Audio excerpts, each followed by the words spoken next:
It's so good to join you this afternoon for this discussion. I want to thank you all for including me in your celebration of Global Youth Service Day and in this important conversation about the role that service and service learning plays in really solving our nation's problems. That's really what we want to talk most about today.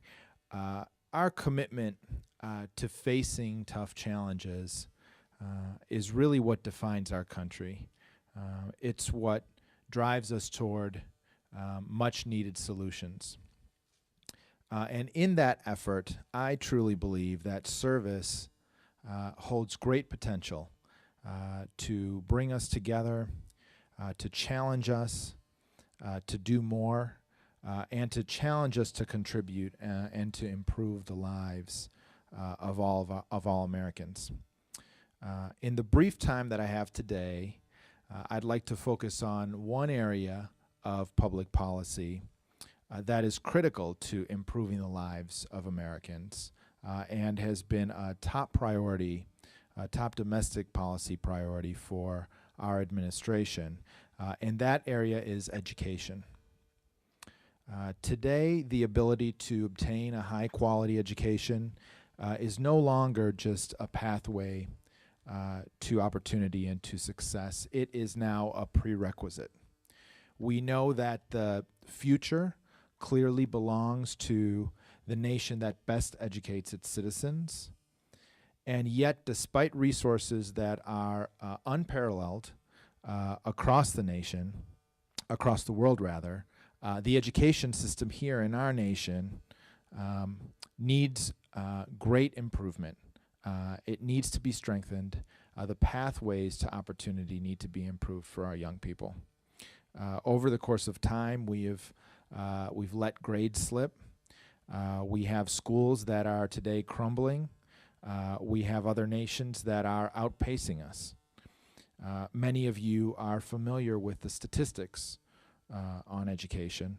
While we've made some progress on international measures, we're still far behind many of our other peers internationally around the globe in critical subjects like science and math. Our achievement gap, which some of you have really worked and dedicated careers to address, our achievement gap still continues to pose a challenge. In the early 1980s, A Nation at Risk first highlighted the disparate achievement gap that plagued a number of our schools, largely along socioeconomic and racial lines.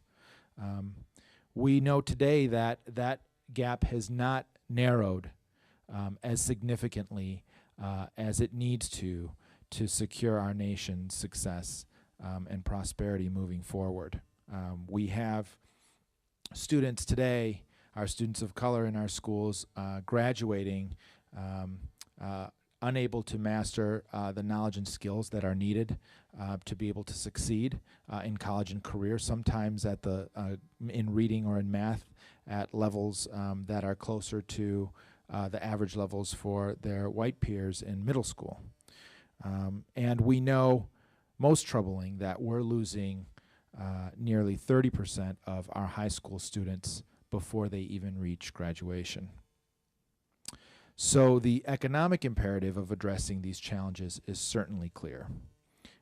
And our administration is focused on strengthening academic standards to ensure that students are prepared for college and career. We are focused on developing the next generation of assessments to better monitor and track progress toward college and career readiness. And we're focusing on reinvigorating the teaching profession, on really calling on a whole new generation to serve their country in America's classrooms, and to upgrade the support and the practices at the local level around teacher recruitment, teacher preparation, teacher development, teacher evaluation, and to really ensure that our teachers have the support they need to grow into leaders in their profession. We're focused on developing new systems that track information and growth, and using those systems in new ways for educational decision-making, as well as to help our teachers and our nation's principals better respond to students' learning needs. And we're embarking upon ambitious effort to turn around our nation's lowest performing schools, to really look at the 2,000 of our nation's middle and high schools that end up being tied to over half of America's dropouts, and to focus on the bottom 5,000 schools that are seeing no growth and a persistent underachievement. We're also building a foundation of success in our education system by focusing on the quality of early learning opportunities that our youngest children are afforded prior to reaching kindergarten. And we've devoted, in the recovery package, $5 billion toward that effort. We're opening new pathways to higher education, and we're responding to the President's goal of, again, leading the world with the highest proportion of college graduates by the year 2020. To reach that goal, we've invested billions in our student aid system, we've revitalized our nation's community colleges, and we're exploring new ways to help more students persist through higher education and earn their college degree. So each of these reforms is important to reshaping our nation's educational system to really deliver a complete and competitive education for every student, beginning at birth and reaching through career.